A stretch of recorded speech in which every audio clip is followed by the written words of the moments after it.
when I would have national media people come to me, which, you know, they've done in the past, it was no big deal.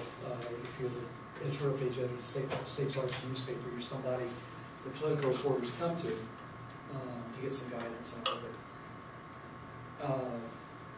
because you're the local expert. And something very different happened. One, I was getting a lot more of those kinds of requests. And there were weeks when I, talked to 5 or 6 or 7 or 10 different out-of-state media types.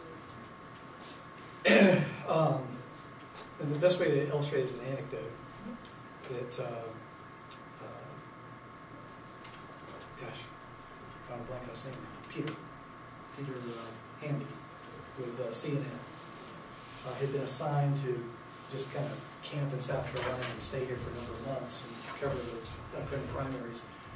And one for Cincy was call me and say, hey, can we get together? I can talk to you and get, pick your brain a little bit. And I said, okay. So I met him for breakfast. And we're halfway through breakfast when, I don't know what it was I said. He said, oh, you work in the newspaper? He had no idea.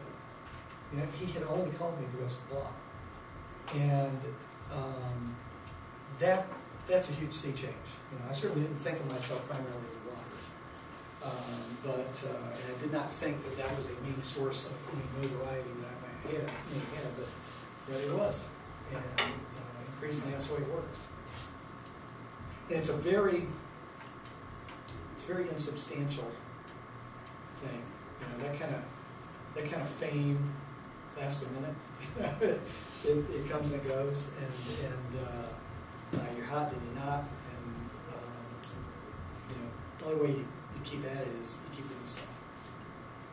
So, what's next? Hi Rudy, what do you miss most about your job in the paper? I think it's probably what I said, the fact that every day you went home and you knew you'd done your job because you got the paper out. Whereas you just do not have that sense of completion in anything else I've found. I do not get that satisfaction from completing a project I've done for somebody now. It's just not the same. It's not,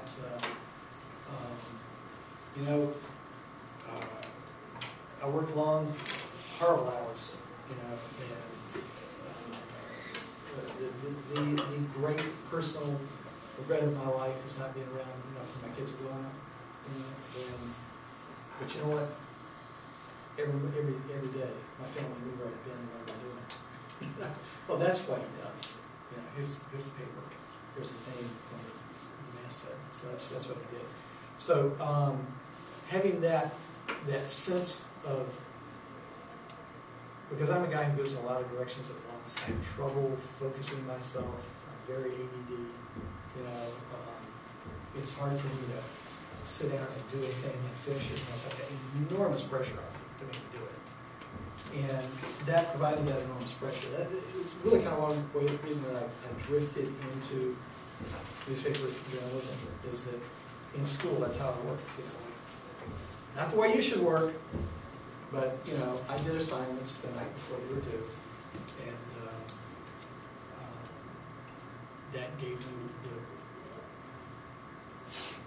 teacher didn't want me to, so that gave me the adrenaline and everything I needed to get it done. Because otherwise I couldn't focus on it until panic time set in. And the great thing about newspapers, every day is that same panic. You gotta get it done, you do get it done. So I do miss that. It's a great organizational device for getting things done. Hey, Eric, do blogs really move public opinion, or do they just provide some fun for people in the echo chamber to take anonymous shots? Is there any way to assure a little more fairness in the blog? Fairness.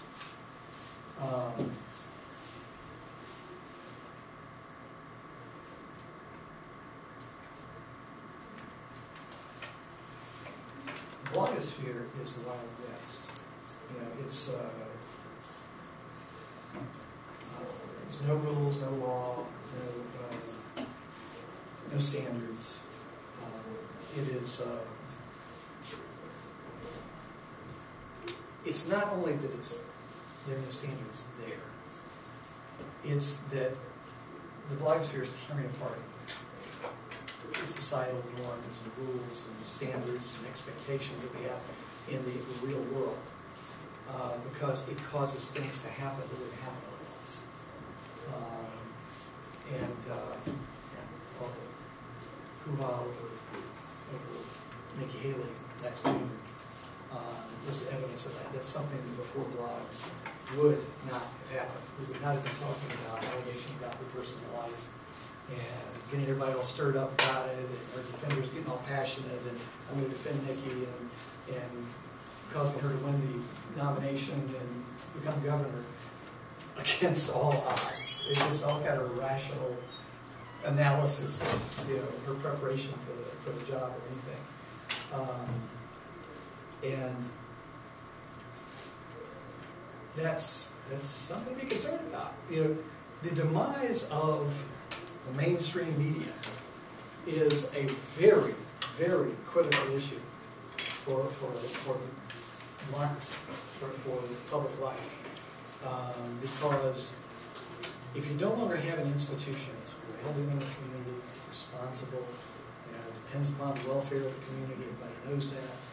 There's certain things you can say, certain things you can't say, or you will just, you know, there's nothing more, you know, on television and other kinds of media, you won't find any kind of, you won't find the same kind of standards of we have to use certain language, we have to be nice, we have to be very careful to be fair, we have to give everybody their hearing and everything, because you're this institution that's very rooted in the community and dependent upon all kinds of different people having at least some acknowledgement of you as something that they respect and will read every day. You know, that institutional relationship with the community is very, very, very important, and that is absolutely gone in the blogosphere. That doesn't exist. You have this, you make a reference to anonymous shots. Well, I'm on a kind of truce with anonymity. I despise it. I think it's ridiculous. I have to recognize that everybody's not like me, that a lot of people simply will not say anything that fetch me to, you know. And so as long as they stay civil and aren't harassing other people and just want to express a view, I will let people use the same names to comment on my blog. You know, but one, I don't understand the psychology of it. If I'm going to say something, I want people to know I said it. You know, but not everybody's like that. And if you only let in the people who are willing, then you get a bunch of blowhards like me, you know, and you don't get quieter voices, a little bit shyer voices. That ought to be in the conversation too. So it's a real compromise to, you know, somebody came up with a great metaphor for the proper way if you want to run a good blog. And I have a very countercultural blog. Blogosphere is mostly about these crazy partisan, it's all left, it's all right, you know, narrow views of the world shouting at each other. That's what it mostly is. And so you go to a left blog or you go to a right blog, you know, and that's where you're comfortable because that's what you can say. Well, since I don't subscribe to any of their religions, or whatever they are, I want a place where you have rational discussion about things without any of that. And it's very difficult because we've been trained by politics, by television, by newspapers, by everybody to think in these black and white terms, you know, in simplistic terms about issues.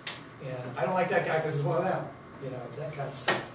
And to just say, okay, well, does this guy have a good idea? Would this actually work in this situation? But let's look at that. Let's think about it. You know, that's the kind of area that I try to create, where people can do that and not feel like they're going to be intimidated and run off and call rude names. And the metaphor that somebody came up with 3 or 4 years ago that I like, that I've come back to